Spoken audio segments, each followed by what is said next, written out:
Good evening or good morning, if you like. Kishore Mahbubani is joining us from somewhere else around the world. I'm Ivo Daalder, the president of the Chicago Council on Global Affairs, and thank you for joining us today via Zoom. Today's program is part of our China's Changing Landscape series, which is generously funded by the Dr. Chou Foundation. The title of this conversation, Has China Won? Is borrowed from Kishore Mahbubani's new book. I'd encourage you to read the book if you're seeking to understand the direction of U.S.-China relations, then told from a perspective that particularly Americans now need to hear. We had hoped, of course, to host Kishore and today's other panelist, Richard Fontaine, in our conference center for this conversation. But unfortunately, physical distancing has made that impossible. For now, we will socialize and gather online. Indeed, the Council has canceled all in-person public events through June 5th. Thank you to our members who are tuning in today. Your support is critical year-round, but especially now. Please visit our website to join, upgrade, or offer any additional support to the Council. Following the discussion that the three of us will have, we'll take questions from the audience through our Meeting Pulse app. Please submit any questions by typing ccga.live into your browser, and we will be able to get to those, as I said, towards further in the program. Now, on to the main event. China is continually on the front pages of the news today. A competition that has been building slowly for some time has more recently escalated, first with the trade war, and now with very diverging responses and narratives to the coronavirus. We have two great experts with us today to talk about China's rise, its global ambitions, its limitations, and America's policy response. Our first guest is Kishore Mahbubani. He's a distinguished fellow at the National University in Singapore's Asia Research Institute, who writes and speaks on the rise of Asia, geopolitics, and global governance. He's had a distinguished diplomatic career, including as serving as Singapore's permanent representative to the United Nations. His 7 books are widely recognized, and his most recent book, Has China Won?, is available for pre-sale by our partners, the booksellers. Welcome, Kishore. Pleasure to be here. Our second guest is Richard Fontaine. He's the Chief Executive Officer of the Center for New American Security. Formerly, he was a foreign policy advisor to Senator John McCain. He worked at the State Department, the National Security Council, and on the staff of the Senate Foreign Relations Committee. Richard was part of a CNAS team that produced a congressionally mandated study entitled Rising to the China Challenge, which was released earlier this year. Welcome, Richard. Thanks for having us. Well, let's start, first of all, with each of you describing briefly your most recent contribution to the U.S.-China debate. Kishore, you've written for years about the rise of Asia generally and towards China specifically. Tell us about your latest book. Why do you think China is winning the competition with America? Well, Ivo, when you write a book with the title, Has China Won?, you're not supposed to give away the answer, whether China has won or not. But let me give away the answer. The answer is no. China has not won. Or more accurately, not yet. But I believe, and many in Asia are very puzzled that the United States has launched a major geopolitical contest against China without first working out a comprehensive long-term strategy on how to deal with China. And as I say in the book, this insight was actually given to me by Henry Kissinger almost exactly 2 years ago when I had lunch with him one-on-one in his private club in New York. And I could sense that he was also very troubled that the United States was going ahead with this contest without thinking through what might happen. And of course, the question that is inconceivable to many American minds is, can America lose this contest? It's almost inconceivable, but it's something that we should think about. The second point I'd make about the book is that from the point of view of people who live in Asia, China's return cannot be stopped. Because for 1800 out of the last 2,000 years, the two largest economies of the world have always been those of China and India. And it's only in the last 200 years that Europe has taken off has taken off. But the past 200 years of world history, when you view it against the backdrop of the past 2,000 years of world history, have been a major historical aberration. The Chinese fell behind very badly, but they have stood up and now they decided, okay, we're not going to fall down again. And one critical point I want to emphasize here is that whenever people look at China and the Chinese government, they keep thinking about the Chinese Communist Party. And they assume that if you have a struggle within democracy and communism, communism always loses to democracy. But I think that it's a very dangerous way of viewing China, because the goal of the Chinese Communist Party is not to export communism or revive communism. The goal of the Chinese Communist Party is to revive Chinese civilization and make it strong again. So it should be seen as the Chinese Civilization Party. That's what is motivated to do, and that's why they're doing quite well. And finally, let me just quickly mention that from the point of view, especially of the 6 billion people who live outside US and China, their hope is that in one way or another, the US and China will avoid a major geopolitical contest and find ways and means of getting along with each other. And it's possible for both of them to get along with each other if 3 conditions are met. First, if the United States focuses on the well-being of its people and not necessarily its primacy, then frankly, US and China can work together and arrive at win-win partnerships. For example, in a crisis like COVID-19, they should be working together rather than at cross purposes with each other. The second thing is that US and China face many common challenges. Again, COVID-19 is one, global warming is the other. And these common global challenges should bring them together. And finally, I think it's important for the rest of the world then to also put pressure on China to say, China must abide by the rules-based order and play by the rules of the road and not amend them to suit its own interests. So I think if you can, at the end of the day, despite the competing geopolitical interests of US and China, they can come together and work together. And that's the goal of this book. Great, Kishore. There's a lot here that I think we can take to our next discussion. But before that, Richard, let me turn to you.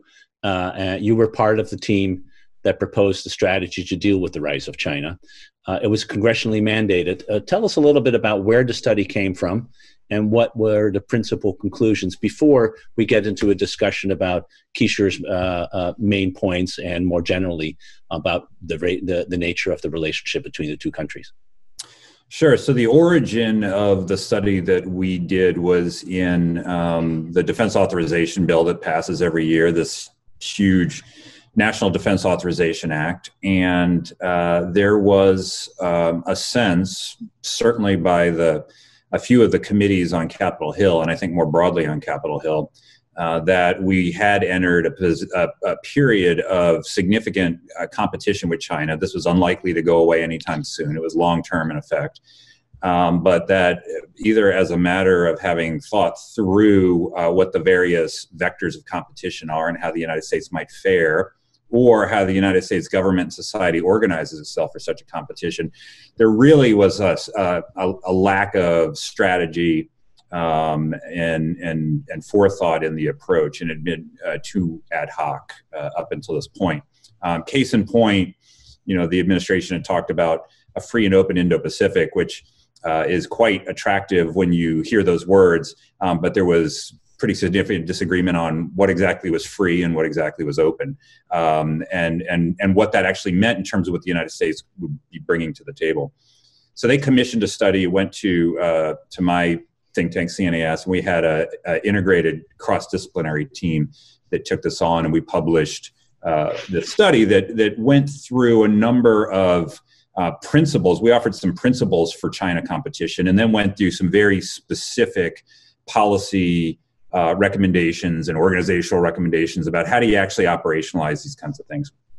And some of that got actually very specific. But in terms of the sort of animating principles behind this, we said that this notion of a free and open Indo-Pacific is the right one if it means respect for the sovereignty and independence of nations, the peaceful resolution of disputes, fair trade and free trade, adherence to international law, good governance, etc.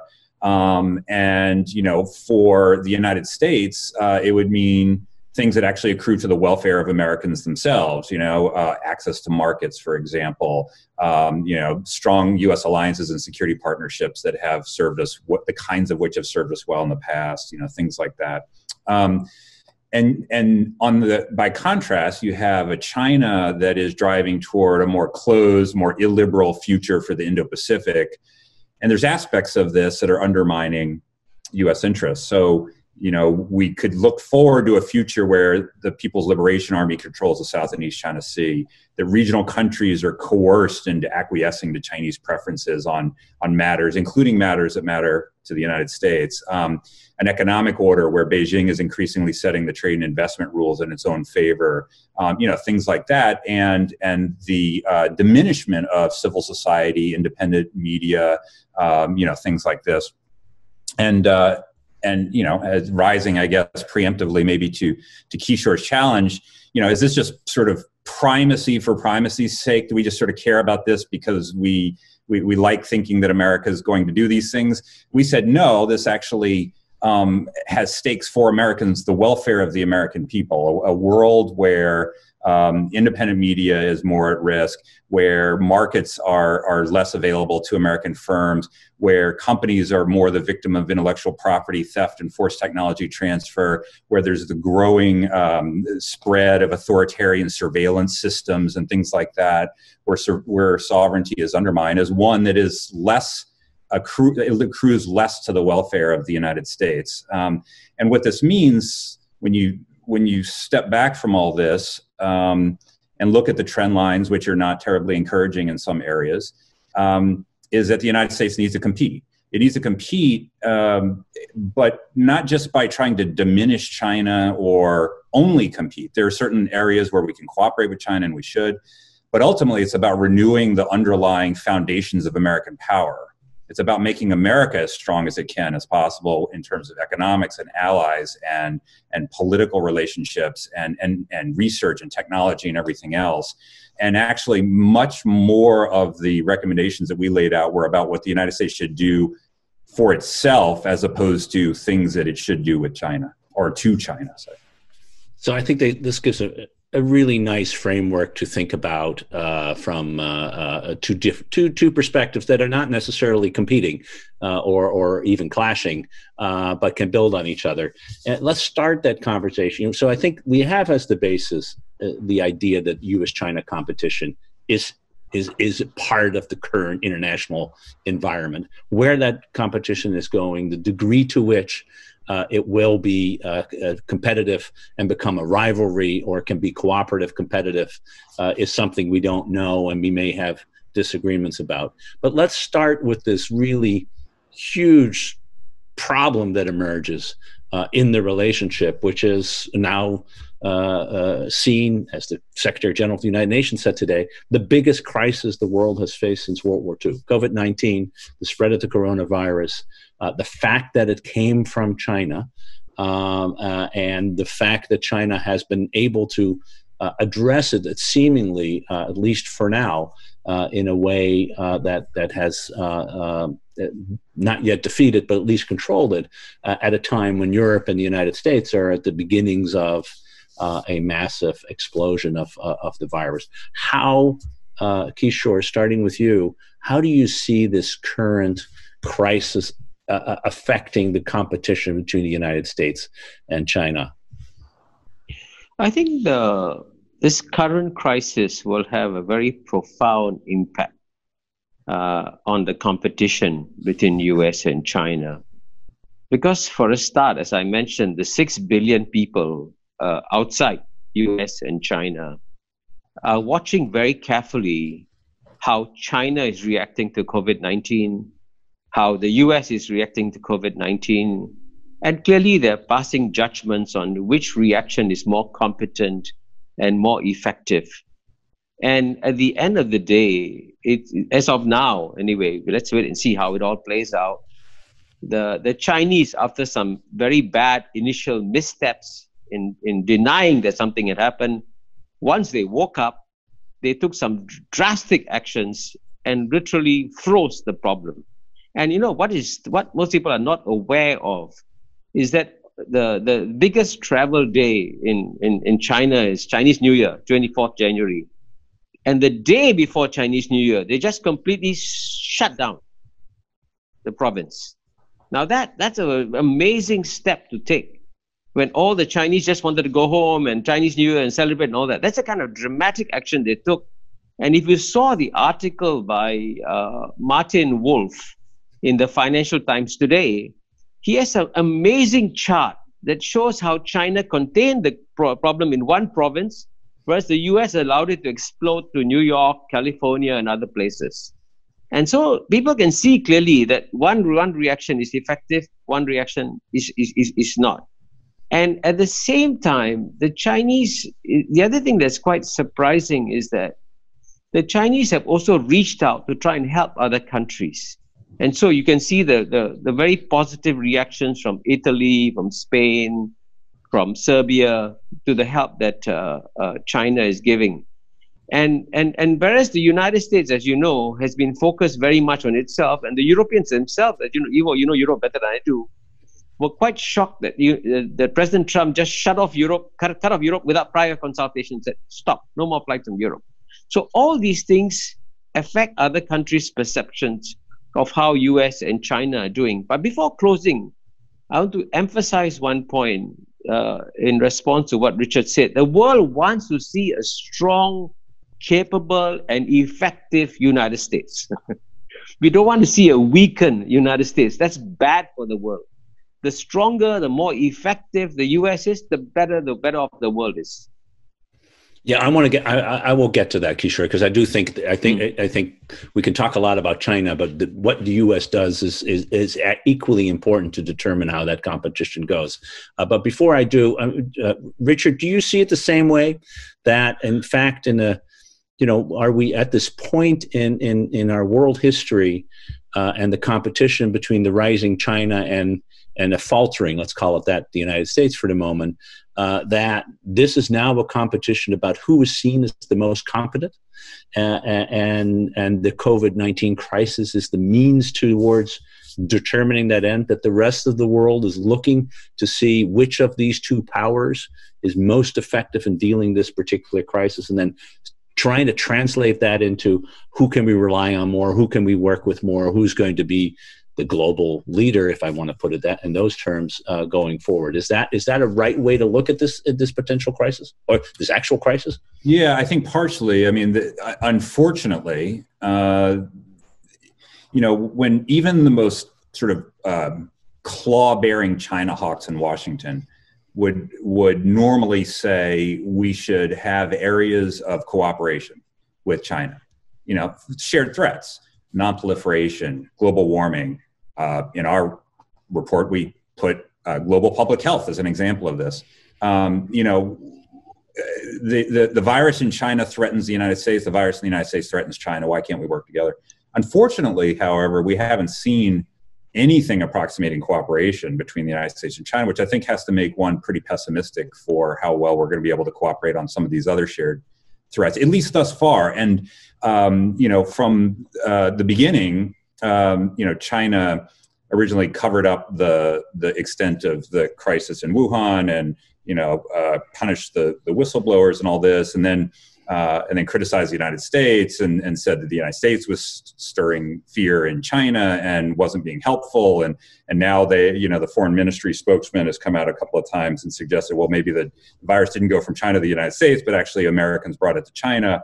And then sort of have recast this narrative of their sort of, autocratic imposition of secrecy that led this to have significantly worse effects than it otherwise would into autocratic efficiency. We can build a hospital in 6 days and we can shut down a whole province by fiat, and look at this bumbling, lethargic, divided, incompetent democracy like the United States. They can't do it at all. And by the way, we're over the hump, so we can help other people, even though we were keeping all of those good, medical equipment at home. The United States needs help, those kinds of things. that's a snapshot of where we are now. It's not clear to me that that's going to be the ultimate verdict that is rendered on the performance of both the United States and China. But what I do agree with is that people will see this as a vector for competition, which is to say competence, assistance, leadership, things like that, and also pass judgment on that. And I think the Chinese have realized that quite early on, and that's a big part of their reframing of the original narrative.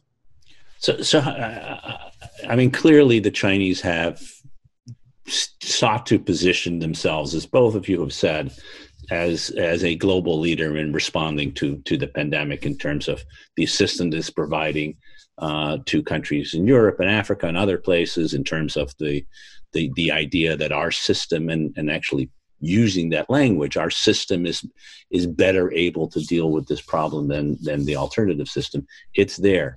How effective, Kishore, do you think that narrative is over the longer term? How convincing is it in Singapore, for example? How convincing do you see it in your own neighborhood? All with countries who have great clarity of vision about what China is about and are not just taken in by rhetoric. And if you want to go beyond, in Japan and other parts of Northeast Asia and the rest of the world, how convincing and effective do you think this new posturing or posture, without casting judgment on it, is today and likely to be in the future? Well, I would say it's good conceptually to make a distinction between the United States as a country and the Trump administration. And I would say there's an enormous amount of respect still for United States as a country. You have the greatest universities in the world, the best companies in the world, the most exciting culture in the world. So all the strong assets of United States are seen and appreciated by the world. But at the same time, you have the Trump administration that says, make America great again. And it is in some ways almost like an insult to the remaining 7.2 billion people in the world who are saying, we don't care about you, we want to make America great again. And this, of course, is a very different America from the one we had after World War II that said, the way America prospers is by making the rest of the world prosperous too. So these are very two different approaches. And the world is not quite sure whether the Trump administration represents an aberration and will disappear and America will go back to where it used to be, or is this the new face of America? And I think what puzzles a lot of countries around the world, because earlier on, when Richard was talking about the free and open Indo-Pacific, which is a good idea, but I was a diplomat for 33 years. If you have a new idea, what you do is you first talk to other people. And that's what diplomacy is about. And talking is a two-way process. You talk and you listen. And you get feedback. And I think the feedback that was given to the Americans was, we are so happy that you're determined to stay in this region and play a role in the region. We want you here. But don't make it an anti-China crusade. Because once you start an anti-China crusade, we cannot participate in it. China is going to be our neighbor, not for the next 100 years, for the next 1,000 years. And even a country like Vietnam, as you know, which has been fighting China for 2,000 years, occupied by China for 1,000 years, even they got to be very careful. And I remember the era, in the Vietnam War and post-Vietnam War, Singapore and the US worked very closely together against the Soviet invasion of Afghanistan, against the Vietnamese invasion of Cambodia. And you found that when you're dealing with American diplomats then, like, for example, I'll give you an example, Secretary of State George Shultz, he was a very good listener. He would say, I'm learning something new from you. This is interesting. Now tell me how we can work together. Now that kind of Secretary of State, that kind of diplomacy is what America needs to recover if it really wants to win this contest against China. And let me just say, as by contrast, that if you talk to the Chinese diplomats today, they tend to be incredibly fluent in many languages, very aware of what's going on. And even though the Chinese, to be very blunt about it, can be bullies, they can be bullies. But at the same time, they also learn the art of being pragmatic and adjusting and adapting. So this is where the difference is coming now. And I'm a bit very saddened to see how demoralized the State Department is, because that is actually where your primary resources need to be deployed, and you're breaking down that department and making it ineffective. Kishore, I think it was your prime minister who once said, don't ask us to choose between you and China because you may not like the answer. And I think diplomacy would say, before you ask the question, make sure you do know the answer on that piece. So that's good advice. Richard, on how China has tried to use the crisis as a means of establishing itself as a global leader, including to try to do something which used to be the province of only the United States, using soft power, the ability to say, you should like us because we are providing you with essential means and essential goods to deal with a major crisis, but also because we have the kind of ideas about how to deal with this particular crisis that are better than someone else.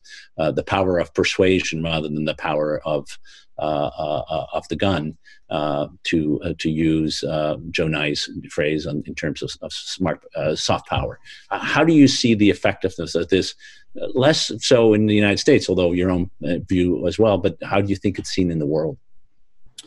Well, it's interesting. I was talking to the director of our Europe program just the other day, who's been doing plenty of Zoom calls with European officials and others, and was asking some of these questions. Essentially, how's this playing in Europe? And this is anecdotal because we're right in the middle of this. But the plane loads of Chinese goods and the statements of thanks, or the president who will meet the Chinese plane on the tarmac and things, those are having a positive effect, which is the entire point, I think, of China providing them in the first place. We know from our own experience sometimes those positive effects don't last very long, but presumably this is an arrow in China's quiver. We've seen China pushing its sort of soft power out, mostly thus far in the last few years, mostly in responses to mistakes that the United States has made. So, China sort of touted itself. Xi Jinping went to the World Economic Forum in 2017 and said, he's a sort of the paragon of open economies and free trade, and they're pushing RCEP and things like that. Well, the only reason that was even possible was because the United States walked away from the Trans-Pacific Partnership Agreement and, suddenly found its protectionist inner self, and we had steel and aluminum tariffs on everybody and all these other things, right? Its activity in some of these international organizations, there's a bit of an American vacuum that the Chinese are able to sort of walk into and say, look, in the absence of the traditional leader, we've got something to offer here. And then, so part of this, is about China finding its own ability to project soft power. And part of this is the American tendency these days to not project its traditional forms of soft power, and certainly not to, most of the time, bring countries along toward a positive vision of what we're aiming for. I mean, it's been very striking to me in the last 2 weeks that the G7 had a virtual emergency summit at the insistence of Emmanuel Macron, then the G20 had a virtual summit, the Saudis are the chair, which poses some problems.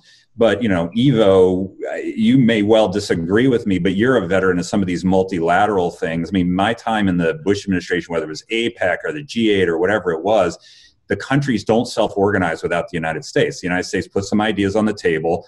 Several of the countries will say yes because it's America. Several countries will say no because it's America. You corral them all together behind some common vision. You kind of work it out, and then you lead them towards something. And in the absence of that, you don't see anything happen. And that's what I see a vacuum of right now. And the administration quite obviously is reeling from a crisis, but I think this is a big missing piece.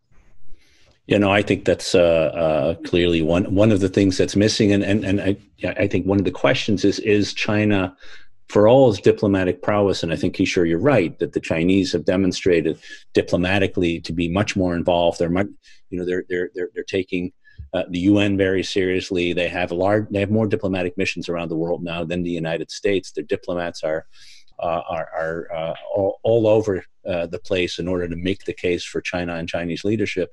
They're not yet able, seems to me, to do what the United States has done so successfully in the past, which is to corral people, to make multilateralism work. It needs that leadership, and in fact, in the G7, it was the U.S. that decided to torpedo the effort to get a common stance because we insisted on calling the virus the Wuhan virus. On the G20, we tried to stop the meeting from happening.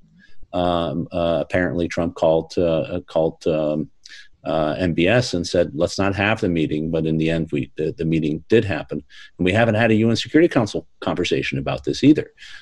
Three sort of major multilateral fora where you would expect cooperation. And interestingly enough, the cooperation is happening, but it's happening in the scientific community on vaccine development and therapeutics. It's happening in the financial and central banking community where the economic crisis is being addressed, but it's not happening at the political level. And neither China's not able to put that together, and the United States seems to be absent. I think that's a kind of a way to think about this state of world affairs, where the old world in which the U.S. led and drove is no longer, but the new world hasn't quite disappeared. And Ian Bremmer calls that the G0 world, right?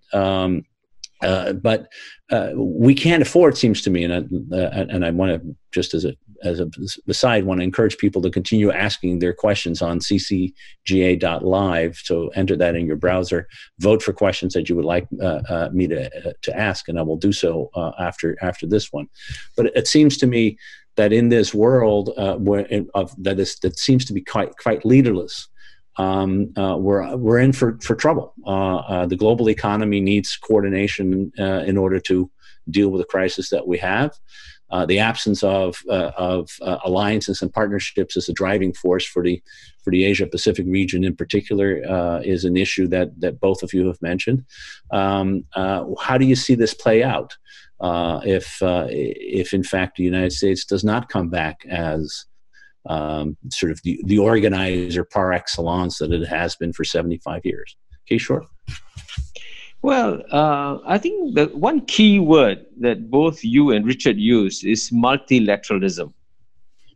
And, I was ambassador to the UN altogether for 10 years. And I have a first-hand direct feel of how multilateral processes work. And in multilateral processes, as I said earlier, it helps a lot if you talk to everybody, listen to them, and try to bring them into the solution, which is what, as was mentioned earlier, the United States would do. And so what's interesting is that the United States was always the initiator of many interesting initiatives. I mean, APEC is one of them. I was present when APEC was launched, and I was involved in the negotiations. And we all worked together to get it moving. But as you know, recently, the United States has become missing in action. So, for example, the Trans-Pacific Partnership, which was essentially a geopolitical gift to the United States, is a way of what the countries in the East Asia, they wanted to anchor the United States in East Asia, and they said, come in and join us in TPP, and you get anchored this region. United States, as you know, walked away from it. But while the US is walking away from its initiatives, its own initiatives, China is launching new ones. And for example, the Regional Comprehensive Economic Partnership has been launched.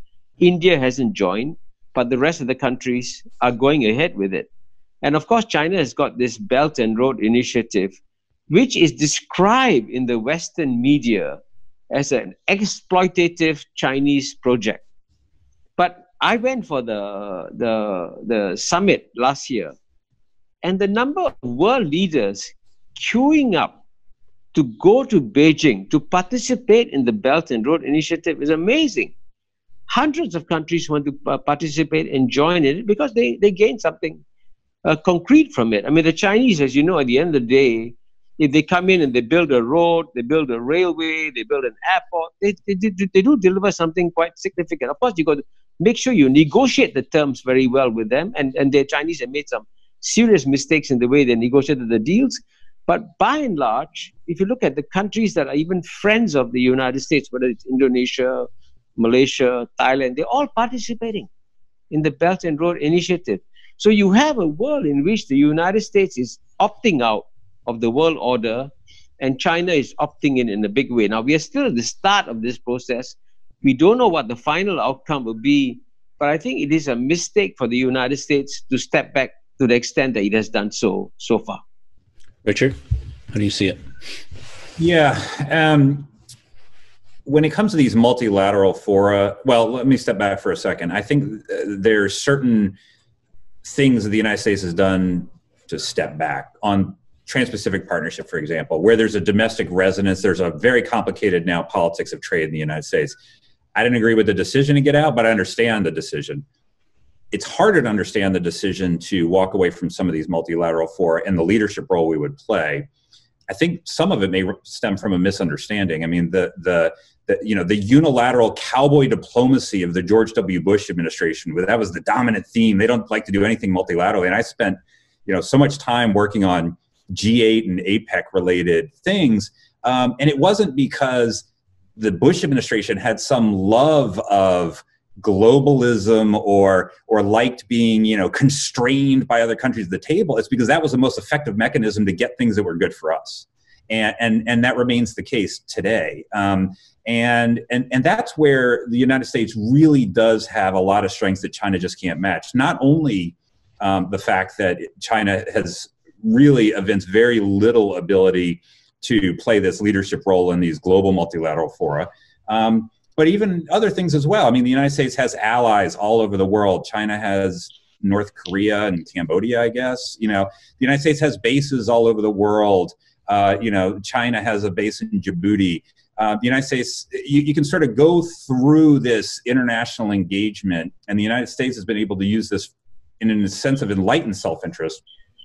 Good for Americans, but also good for our partners and hopefully good for the world as well. China hasn't cracked the nut on that. I don't know that it ever will, because I think it starts from a preservation of the party first, not, the well-being of all Chinese people.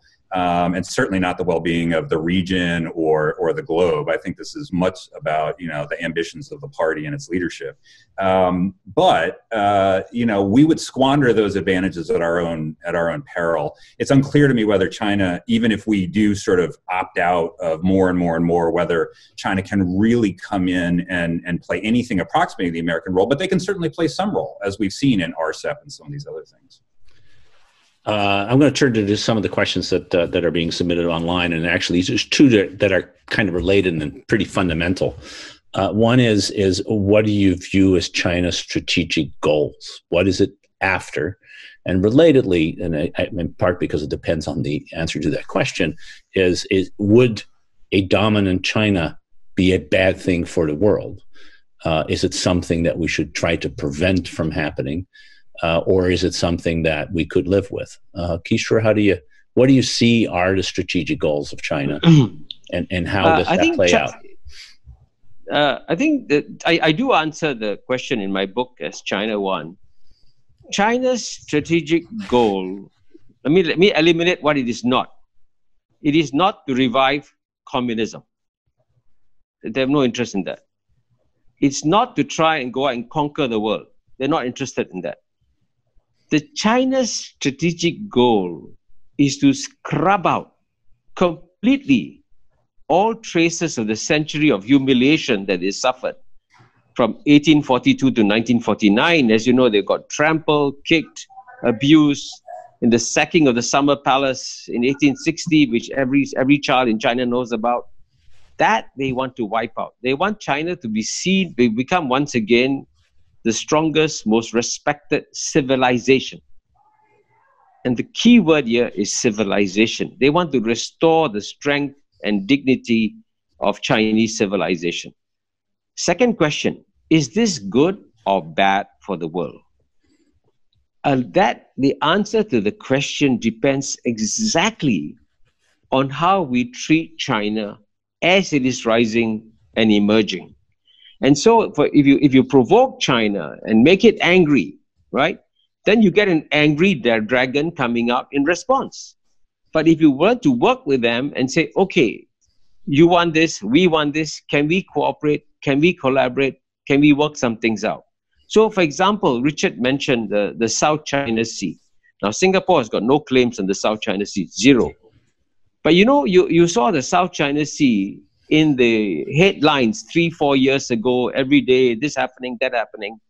Nowadays, you don't get any headlines on South China Sea because behind the scenes, there's a lot of negotiations going on, and both sides are working, Vietnam and China, Philippines and China, Malaysia and China, Brunei and China, and so on and so forth. So that's and I think the key message here is that if we want China to emerge as a responsible stakeholder, then we got to treat them as a responsible stakeholder and work with them. And one other very important dimension I want to emphasize here, because at the end of the day, you're also dealing with 3.5 billion Asians. And for Asians, face is very important. So insulting a country really gets you nowhere. I mean, in the Western context, you can insult people, they forget about it, and so on and so forth.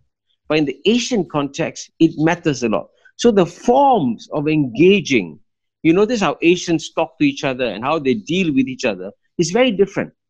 And that's something that also the rest of the world is learning learning how to deal with China in that way. So the forms of dealing with China are as important as the substance too. Richard, thanks, Kishore. Richard? Yeah, I have a different view of the strategic goal, and I think it's wrong to talk about China. I think that what we're really talking about is the party. The word communist in there is of some relevance, but not overarching relevance. I agree that they're not trying to turn the world into communism. They're not bankrolling communist insurgencies in Africa the way they did, you know, decades and decades ago and things like that. But what they are trying to do is stay in power indefinitely in China and augment the perception and the reality of the party's dominant power abroad. And so not to invade other countries, but everything comes down to the preservation of the party. That explains the vast majority of actions that you can see both domestically and, you know, internationally as well. And so the least criticism of the party domestically, internationally is punished or attempted to be punished. You know, the least exercise of a right or freedom at home that might somehow threaten, even in a very indirect way, the party is punished or legislated against and things like that. So I think fundamentally the goal, the beef is of course not with the Chinese people. The beef is with the party that runs the country, and the party's ultimate aspiration is remain in power indefinitely. You know, I was someone who thought the responsible stakeholder approach was a good one for a number of years.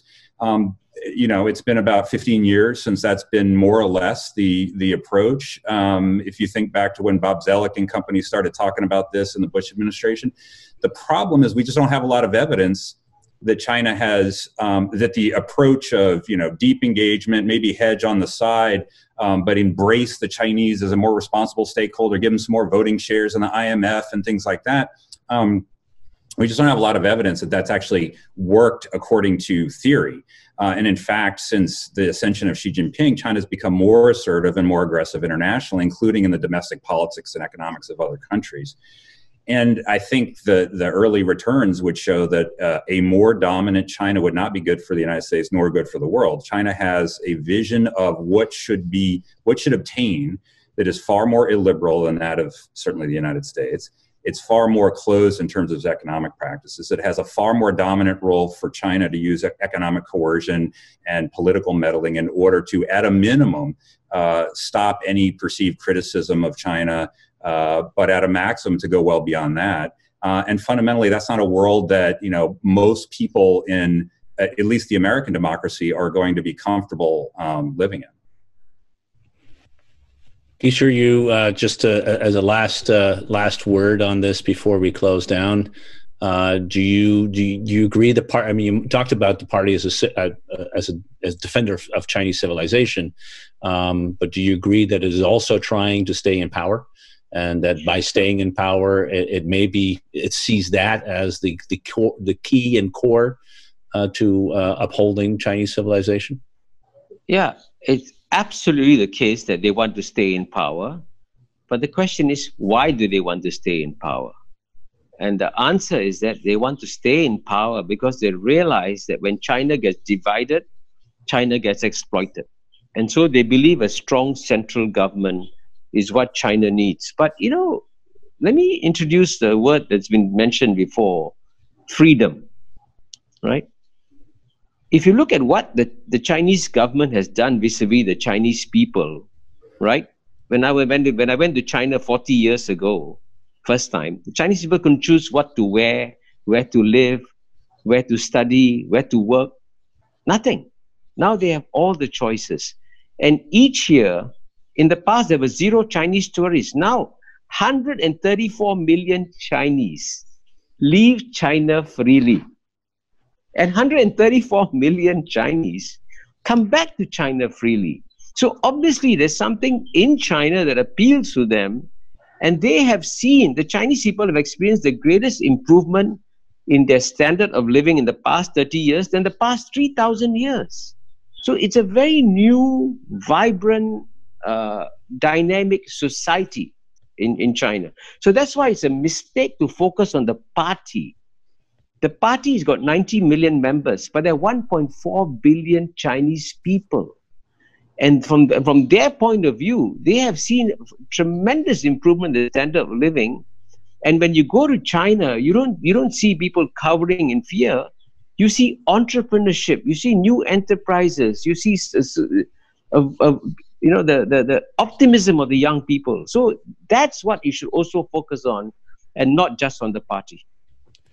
I think we just scratched the surface of this really important discussion. The good news is that we can ask you back to continue the conversation as soon as Chicago, the world is open again to travel, and we can have in-person meetings. In the meantime, thank you so much for joining us, Kishore, early in Singapore. Richard, already late on the East Coast. Really appreciate you both being here. For our audience, thank you for joining us. Recording of this program will be available on the Council website, on our YouTube channel, on social media shortly. And a reminder that if you want to read the CNAS report, you can go to their website and download it there. If you want to read Kishore's new book, Has China Won? It's available already for pre-sale by our partners, the bookseller. A direct link can be found on the event page where we announced this program. So thank you all for joining us. Kishore, have a great day. Richard, have a good meal and a glass of wine. You've earned it both. We really enjoyed you having here. And for all of us, for those of you who joined us today, thank you for joining us in this new way to continue to engage with us online. And good night. Thank you.